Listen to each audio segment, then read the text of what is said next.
teaching for all of you that made you all to come to Prague. I'd like to introduce to you Professor Ibrahim Sirkeci. Ibrahim, please come forward.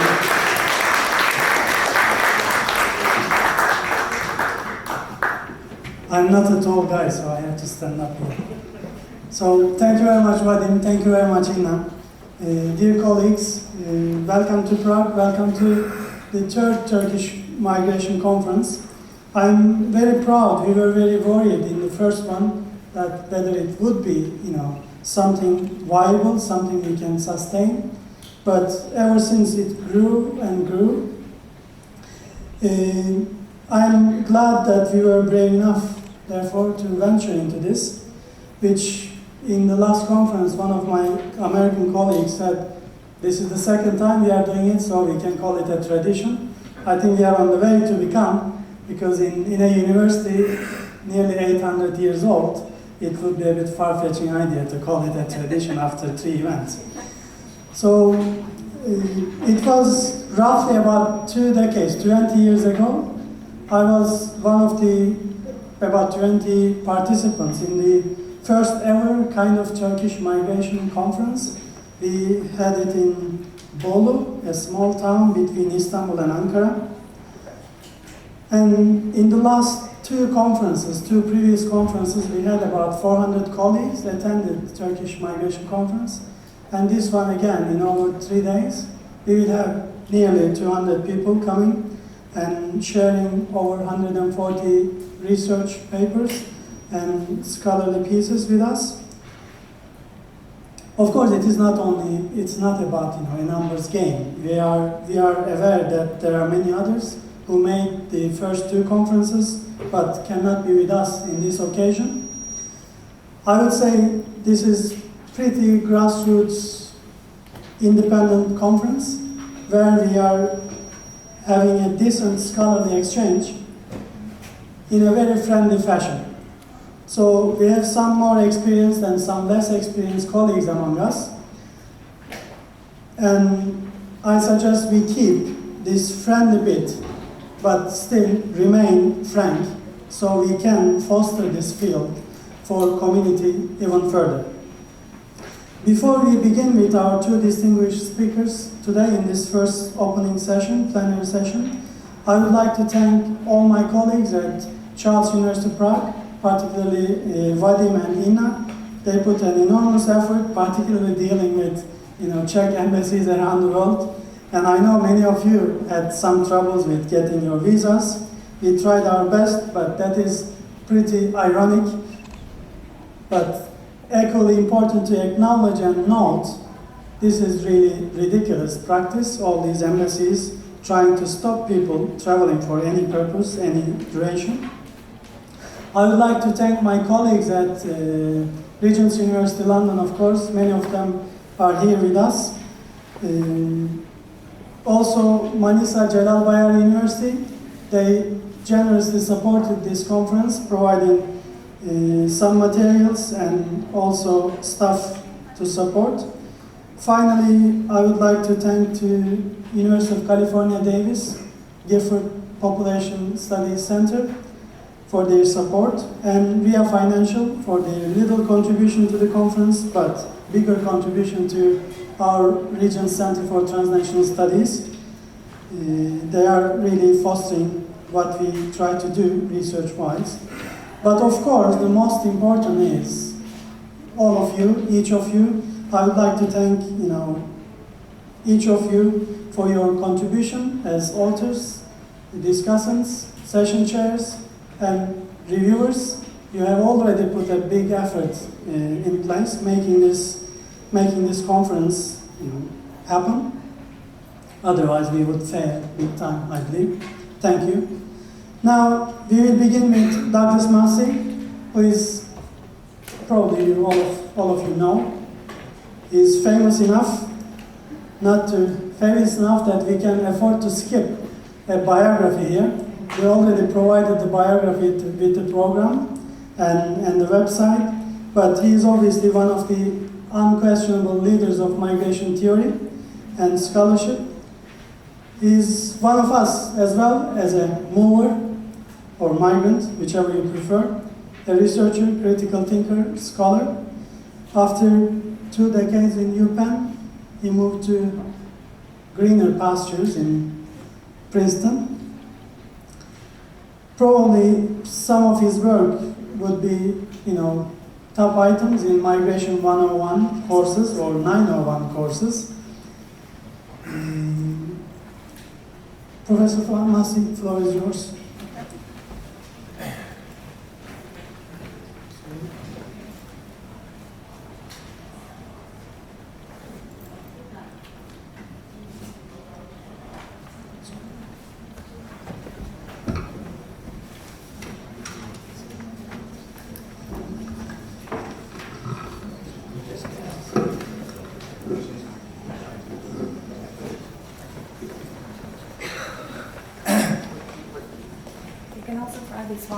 No, it's fine. I think yeah, it's fine.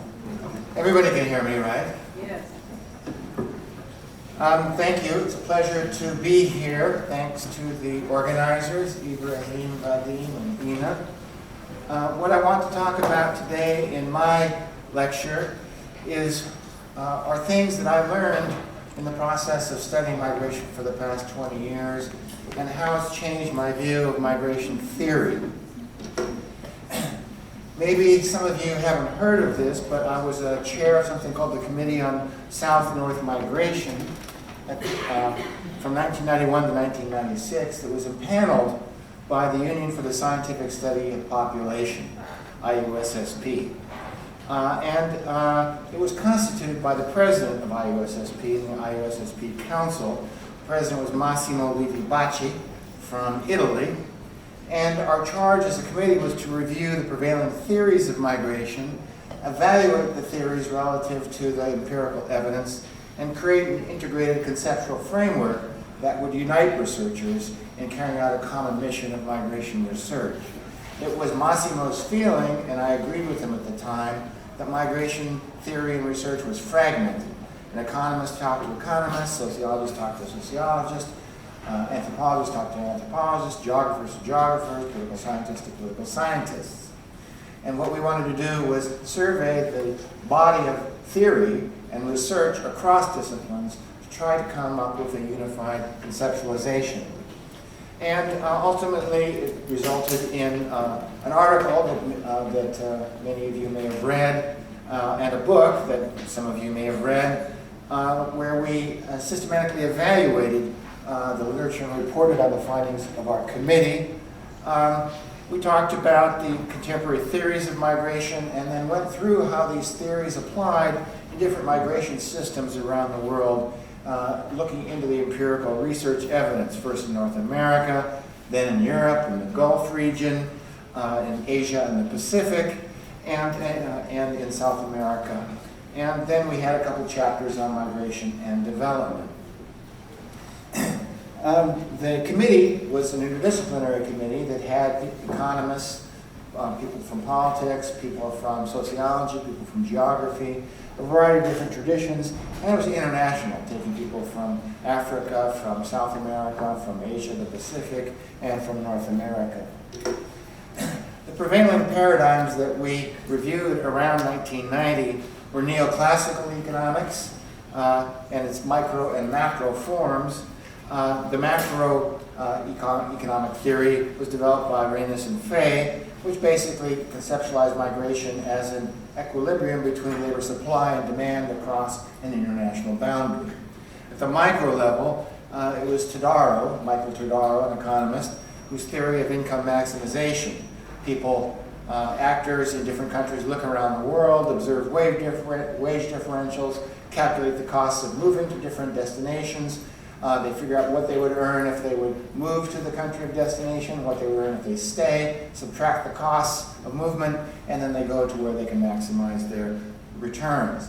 And the way that he conceptualized it, and the way that it had been conceptualized mostly, was lifetime returns. It was seen as a one-way move. You move from Africa to Europe, and you stay in Europe, because why would you go back? Because you maximize your lifetime returns by staying in Europe. A newer economic paradigm that had come into being in the late 70s and early 80s was the new economics of labor migration. developed by Oded Stark and Edward Taylor, which argued that it wasn't individual decision makers that were driving migration decisions, but households. And households used migration as a strategy to manage risk, overcome market failures, and reduce relative deprivation. They managed risk because they used their household members like a portfolio of stocks, and they'd send one worker to work in an urban area within the country, another worker would stay and manage whatever affairs the household had at home, and they'd send another one to a foreign labor market, and they would diversify their labor portfolio, so if things went bad in the hometown, they would have these other income streams. And segmented labor market theory from Michael Piori, an institutional economist, developed in the late 70s. His dual labor market theory, which was then subsequently elaborated by Alejandro Cortes with his enclave theory, where immigrants form an enclave which has its own distinctive characteristics. Then world systems theory, Wallerstein's dependency theory, Sassen's globalization and global cities theory, and then social capital theory, developed by Bourdieu and Coleman, and elaborated in the migration literature with the study of migrant networks and their role in generating social capital. Migrant networks and migrant organizations and social structure that produced social capital that led to migration through a process of cumulative causation. After we finished this report and published the book, I realized that we left out one important element, and that was the state, and how state policies evolved, and the interplay between state actions and the behavior of individual migrants and the development of specific migration streams. And so I, on my own, after that, surveyed a lot of literature on migration in the state and wrote this paper summarizing what I thought the literature was telling us at that time, that the foundations of immigration policy and receiving societies varied with macroeconomic conditions. Recessionary periods tend to produce restriction. Boom periods produce open migration policies. The key role of inequality in migrant receiving societies, the more unequal those societies, the greater the pressures towards restriction. Talked about the scale and nature of immigration. Large inflows of culturally distant immigrants trigger restrictive movements. Ideology affects policy. So during the 1980s and 90s, it was the rise of a neoliberal political ideology, free trade ideology, which promoted open borders and open migration, as opposed to populism and nationalism, which promote restriction. And then, of course, whatever policies a nation state tries to impose, there's the issue of state capacity. How well can they enforce those migration regulations? And I talked about the factors that govern state capacity, the strength of the bureaucracy, the relative demand for entry, the strength of protection for human rights, the independence of the judiciary, and whether or not a country had even a tradition of immigration.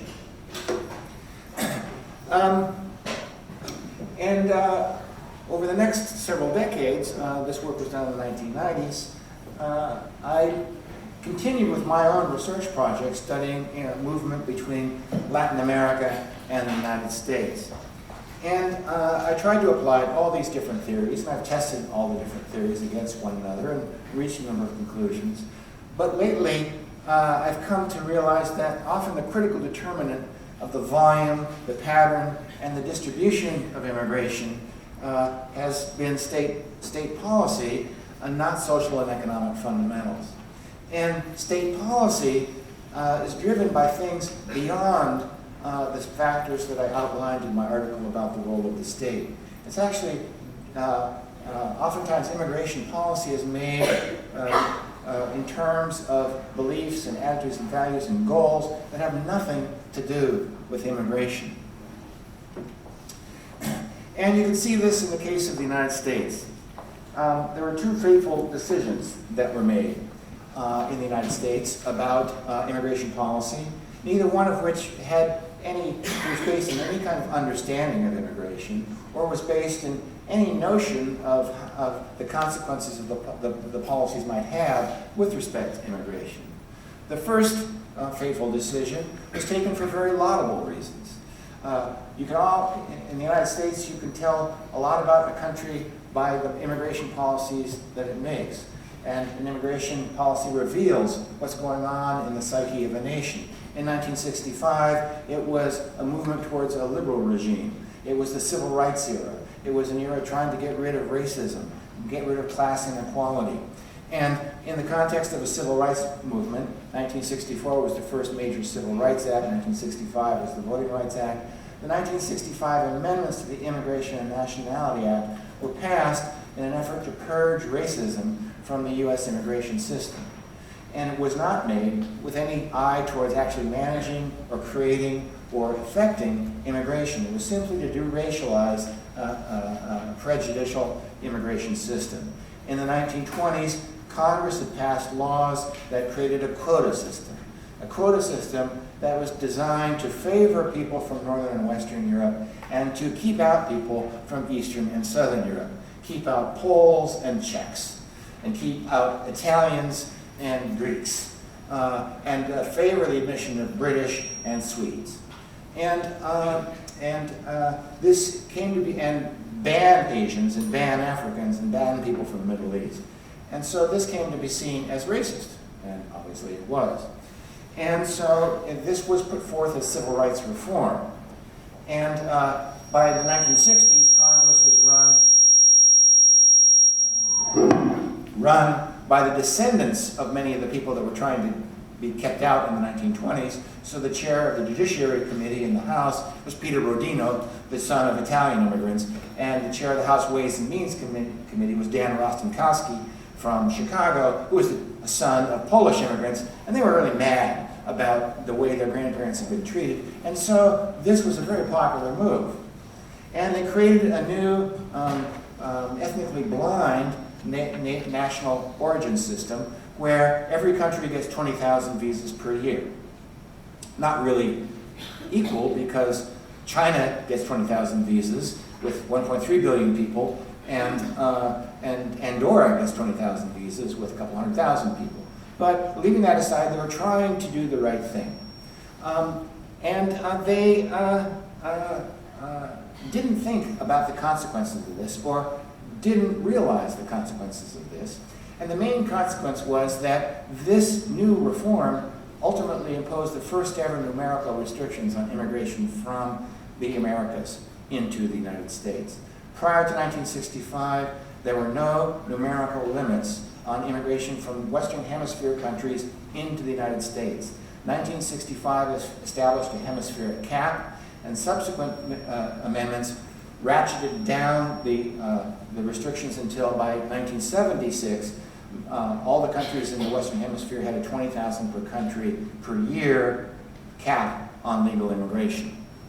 The second thing that happened in 1965 was the United States unilaterally terminated a 22-year-long guest worker program that at its height had brought in 450,000 Mexicans per year on temporary work visas. And so the net effect of this was to dramatically restrict opportunities for legal entry from Latin America in general, but especially from Mexico. Mexico in the late 1950s had been sending 450,000 temporary workers per year and 50,000 permanent residents per year into the United States. Fast forward 20 years to the late 1970s, and there was no guest worker program and only 20,000 visas for Mexicans. What happened? We all know what happened, is the migration, which had been well established over 22 years and institutionalized with migrant networks that connected sending communities to employers in the United States.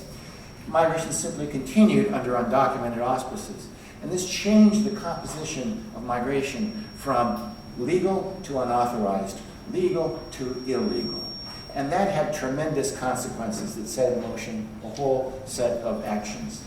So you can see this in official statistics. What you see here are official statistics showing migration from Mexico into the United States in three categories: legal immigrants, those with permanent resident visas, temporary migrants, those with temporary work visas, and illegal migrants. Here we proxy illegal migration by the number of apprehensions divided by the number of Border Patrol officers. Apprehensions is a very iffy measure of the flow of undocumented migrants, partly because it depends on the enforcement effort. You put more money into enforcement, you catch more people. But if you divide the number of apprehensions by the number of Border Patrol officers looking to catch people, that controls in some measure for the enforcement effort, and it provides a reasonable indicator of changes in the volume. Not necessarily the net number coming into the United States, not necessarily the true volume, but it gives you a good indicator of the trend. So what you can see is that in the 1950s, the migration from Mexico to the United States was running at 450,000 guest workers, 50,000 legal residents, and then that gets cut off in 1965, and over the next 10 to 15 years, the migration streams were simply restored under undocumented auspices. And by 1978, 79, basically the flows had been restored at more or less the same level as before, but now the vast majority of people circulating in and out of the United States were illegal. And that had consequences, which I'll get to. The second fateful decision in the United States that triggered lots of migration into the U.S. was the U.S. intervention in Central America, which again had nothing to do with migration policy. But the U.S. intervened forcefully in the 1980s in the name of fighting communism and fighting the Soviet Union, launched a major intervention into Central America, which created a surge of refugees from El Salvador, Guatemala, Nicaragua, and Honduras. Now, Nicaraguans had the good fortune of fleeing a left-wing government, the Sandinista government in Nicaragua, and therefore they were admitted as refugees from communist tyranny and given a red carpet to permanent resident status. Unfortunately for the Guatemalans, Nicaraguans, and the Hondurans, they were fleeing a right-wing, instead of right-wing regimes that were allied with the United States and in fact supported by the United States. And so when they were displaced by the economic turmoil and the violence that was unleashed by the U.S. intervention, they were not welcomed into the United States. Most ended up entering in undocumented status. And so the population of undocumented migrants was created by two decisions made by the U.S. government, neither of which really was intended to really fundamentally reshape migration, and certainly not intended to create a Latin American population living within the United States. But that was the net effect. 80 to 85% of all undocumented migrants living in the United States today come from Mexico or Central America. If you look at big countries like China and India, which in theory should be sending huge numbers, it's less than 2% in both cases. So I've estimated models to show the effect of the U.S. intervention in the probability of migration to the United States from El Salvador, Guatemala, and Nicaragua. And you can see that prior to 1979, when the Sandinistas came to power, this is the probability that somebody takes an undocumented trip to the U.S. And you see that it's very low, then it explodes, and then after the Central American Peace Accords, it goes down to basically a much lower level. So again, it was created entirely by U.S. actions. And as I said, this is the composition of undocumented migrants in the United States today. You can see the evidence of the effect of these two decisions created a large undocumented population. There's currently 11 million people. Now, the rise of undocumented migration created a political dynamic in the United States because it enabled the framing of Latino immigrants and the process of Latin American migration as a crisis. Because since they were illegal, by definition, they were lawbreakers and criminals.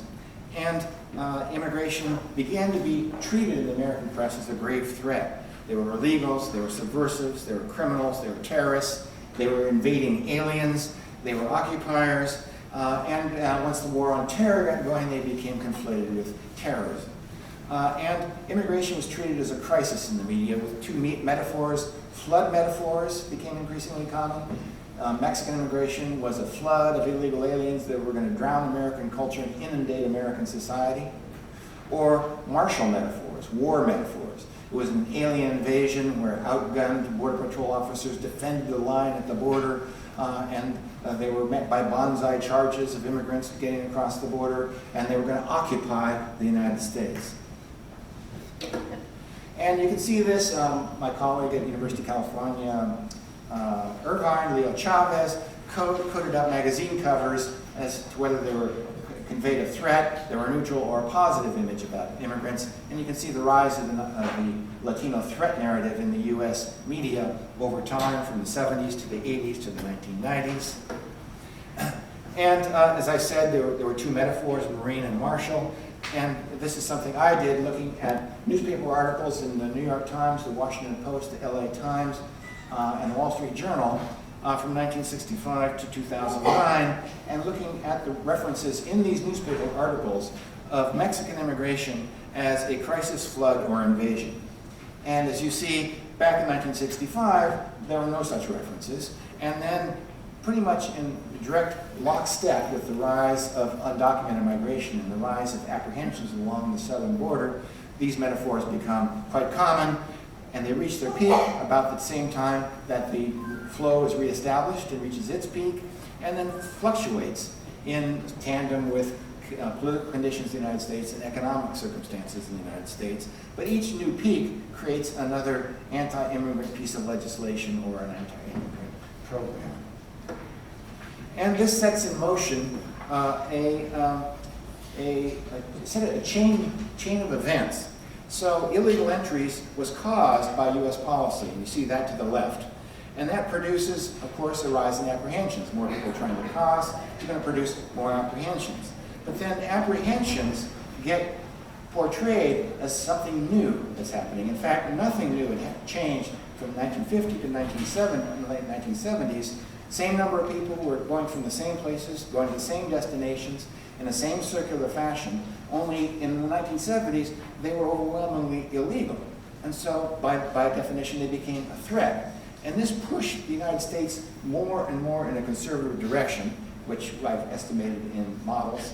And this promoted restrictive legislation, restrictive border operations, and this created an increase in the number of Border Patrol officers and an increase in the size of the Border Patrol budget, which of course produced in the end what's called more line watch hours, hours spent patrolling the border, which then itself produces apprehensions. So if you look here, this is the exogenous effect that produces apprehensions. But then that sets in motion this chain reaction, and then this feedback loop comes into play. And so remember that in 1979, the number of illegal entries peaks, but the number of apprehensions keeps going up over and over and over again because of the feedback. You have more enforcement, put more resources into border enforcement, you get more apprehensions. More apprehensions mean that the invasion is ongoing, and we need more resources. More resources are put in, produces more apprehensions, and again, shows us that we still need more resources. And so this chain reaction occurred throughout the 1980s and throughout the 1990s into the early 2000s. And you can see the effect with these two lines. So the bottom line is my estimate of the actual volume of undocumented migration, which peaks around the 1979, 1980. And the dashed line shows the number of apprehensions, which keeps going up and up and up until 1986, which is the turning point when the U.S. passes the Immigration and Reform and Control Act. And you see also, this is Central American migration. It didn't get caught in this feedback loop so much, but what happened there was the violence produced the out-migration, and you can see that, but then after the violence ended, the migration went back down, but it didn't go back down to the status quo ante. And that's because you've displaced 1 million or so people from Central America, and they've all got relatives at home. And so after the violence ends, you don't go back to the status quo ante because all the social capital that has been created by creating networks between Central America and the United States. And so you see the blue line is if you estimate the model with violence alone, you would have gone back to the status quo ante. The red line shows what happens when you factor in the social capital that was created. And that keeps producing a rising number, steadily rising number of undocumented migrants to the United States.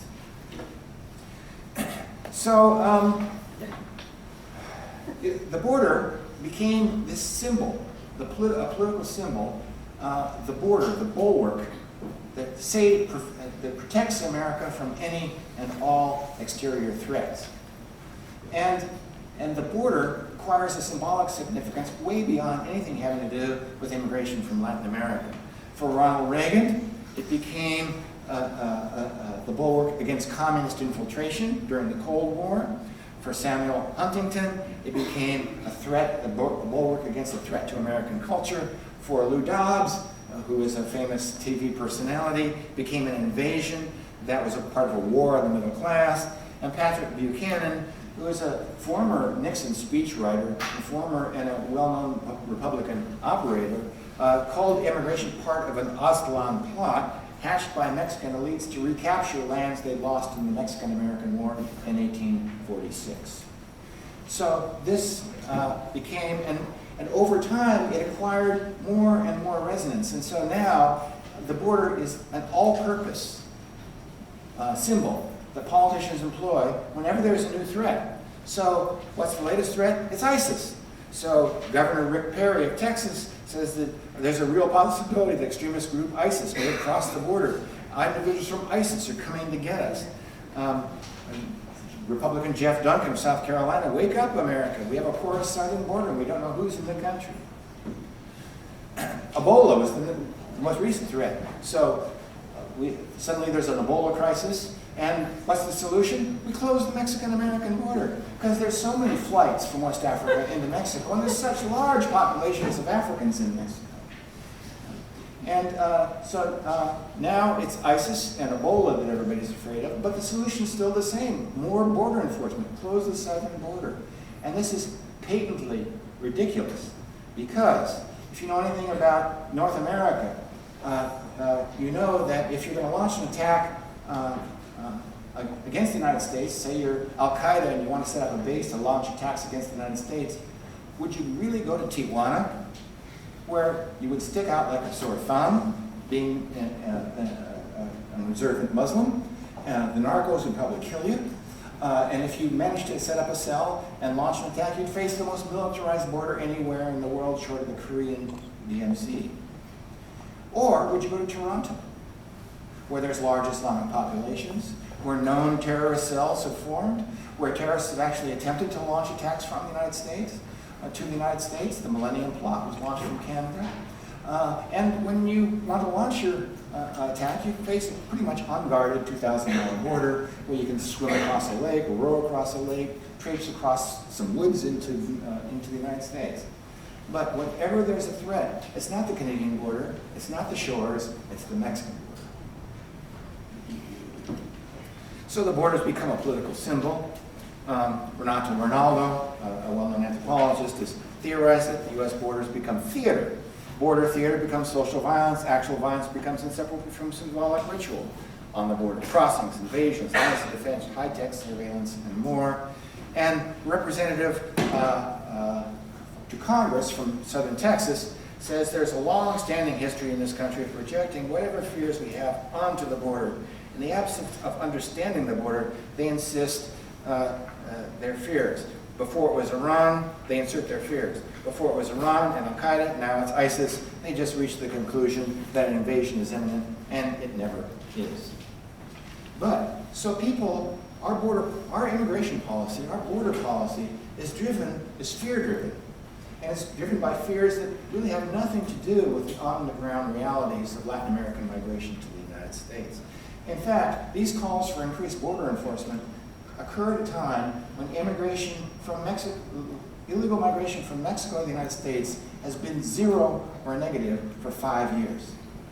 So there is nobody trying, there are practically nobody is trying to cross the United States, into the United States from Mexico at this point, and yet whenever there's a threat, the answer is more border enforcement.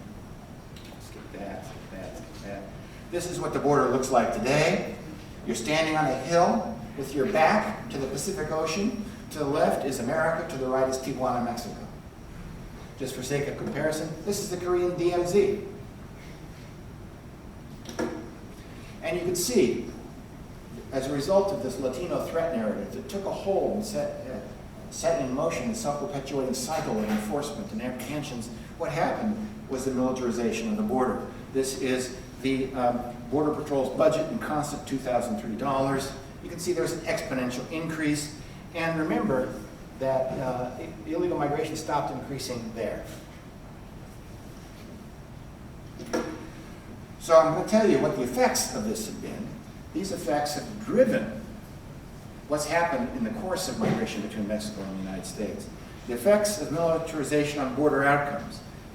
First, they transformed the geography of border crossing to new crossing places. They increased the use of coyotes or border smugglers, increased the cost of using coyotes, but had no effect on the probability of border apprehension, and then increased the risk of death during crossing. The effects of militarization on migrants' behavior: no effect on the likelihood of taking a first undocumented trip, decreased the likelihood of returning from that first trip, decreased the likelihood of taking an additional trip, and decreased the likelihood of returning from an additional trip. So in essence, what the militarization of the border did was, to put it bluntly, transform what had been a circular flow of male workers going to 3 states into a settled and much larger population of families living in 50 states, doubling the net growth in the undocumented population, spending $3 to $4 billion per year to double the net rate of undocumented migration into the U.S. And I'm going to show you the numbers that confirm this. The data come from the Mexican Migration Project, which I ran with Jorge Duran at the University of Guadalajara. We estimate these complex models. The controls are to the right.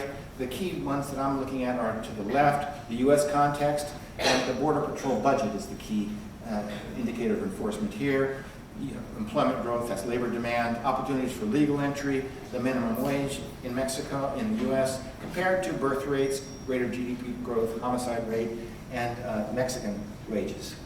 And now what I'm going to show you are a series of graphs that basically demonstrate analytically what I just told you. The solid line in all these graphs is what you observe. This is the observed data.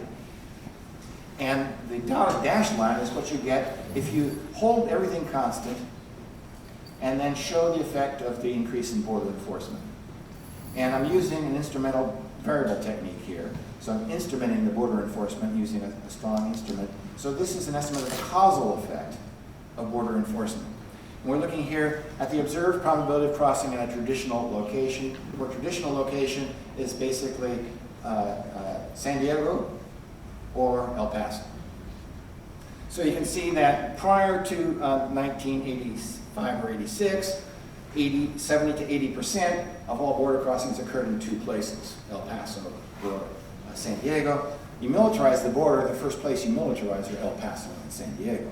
And that diverts the flows away from, not El Paso, but especially away from California, through the Sonoran Desert into Arizona. And so you see a dramatic decline in the percentage of people crossing into California and instead crossing into Arizona. And that's the causal effect of border enforcement. This is the observed or predicted probability of using a coyote while crossing. So back in 1970, 3/4 of the people used a coyote. By 2010, everybody used a coyote. It's no longer the case that you can get across the border without help. Now you need to hire a professional smuggler because you're not just slipping across the border from one urban area to the other, from Tijuana to San Diego. Now you're out in the middle of the Sonoran Desert, you're crossing into hostile territory, you're in places without water, up in the high mountains with extreme cold at night. It's very dangerous and very risky, and so you need a lot of help. And of course the cost has gone up. So this is the cost of an attempted crossing, of hiring a coyote, which was about $600. And when we did this analysis in 2010, it was about $2,700. More recent estimates from our data show that it's really skyrocketed up to $6,000 or $7,000 or $8,000. So, and you can see that the observed and the causal effect match very closely. And this is all, for all that border enforcement, that exponential increase in budget in Border Patrol officers, what effect it had, the solid line is the probability of apprehension while you're along the border. So you can see that the solid line shows that all this enforcement had no effect on the likelihood of actually catching anybody. And then the predicted causal effect follows the line very closely, flat. And the top, that dotted line, shows the probability of actually getting into the United States over a number of attempts. So you get caught, you get deported, and then you try again. And through almost all this period, the probability is 100%. So $3 billion, $4 billion per year in border enforcement, no effect on the probability of getting into the US. This is the effect of death along the border, regressing deaths on the Border Patrol effort. And as you can see, it increases the number of deaths in a straight linear causal fashion. And this is the observed probability of a first undocumented trip. So the jagged line is the probability of taking a first undocumented trip to the United States, the solid line. As you can see, it goes up and down in response to economic fluctuations on both sides of the border. But the overall trend is down. The dashed line shows the causal effect of border enforcement, which is 0. The dotted line shows the causal effect of Mexico's demographic transition. Mexico in the 1970s had a fertility rate of about 6 children per woman. Today it's 2.3 children per woman, the same as the United States. Mexico's become an aging society. As a result, the average age of people exposed to the risk of migration is going up and up and up. It's well known among migration researchers that if you migrate, it's going to happen between the ages of 15 and 30. If you don't start migrating then, you're not going to migrate. So basically, the migration-prone population is becoming older and older, and it's driven down the level of migration from Mexico to the United States to essentially 0. And this basically shows the observed again, and then the dashed line is what you observe with U.S. economic indicators, holding everything else constant, and the dotted line is what you observe with Mexican economic indicators, holding everything else constant. The economics haven't changed that much. What's changed is the demography. And population growth rate has plummeted in Mexico. You can see from the population pyramids that Mexico is becoming an aging society. Here, back in the 1990s, it was growing. Every cohort was bigger and bigger. Now, in 2010, it's flat. They're no longer growing, and that's going to continue. Mexico will become an aging society. It's already turned the corner.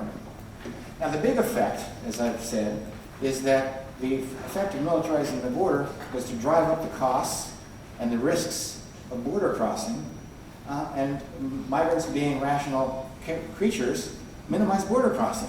And they did this by, once they crossed and paid the costs, experienced the risk, they stayed. And so the net effect was to actually drive down the rate of return migration. And if you, simple balance equation, net migration equals in-migration minus out-migration.